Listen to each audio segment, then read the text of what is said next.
Hello friends, ఈరోజు మనం బీరకాయల్ని pollination చేసుకుందాం. ఎలా అంటే మేల్ ఫ్లవర్ని తీసుకొని ఫిమేల్ ఫ్లవర్కి పుప్పొడిని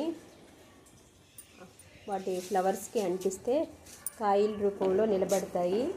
లేకపోతేను పసుపు కలర్ అయిపోయి రాలిపోతున్నాయి. ఈ మధ్య తుమ్మిదులు బటర్ఫ్లైస్ అవి కొంచెం తగ్గాయి. అందుకని బీరకాయలు ఇలా పాదులు ఎవరికైనా ఉంటే ఇలా పాలినేషన్ చేసుకుంటే బీరకాయలు చక్కగా నిలబడుతున్నాయి. ఈ మధ్య ఒక 7-8 కాయల కోసం ఇలా పాలినేషన్ చేసిన కాయలేనండి అవన్నీ. ఒక మేల్ ఫ్లవర్ తీసుకొని వాటి పుప్పొడి ఈ ఫిమేల్ ఫ్లవర్ కాయ ఉన్న దానికి ఇలా చేయండి.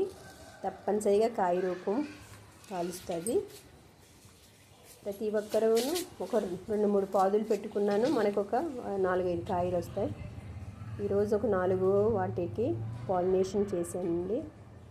ఎవరికైనా ఇలాగా సమస్య ఉంటే తుమ్మిదులు అలాంటివి బటర్ఫ్లైస్ తక్కువైనప్పుడు పసుపు కలర్ అయిపోయి రాలిపోతుంటాయి.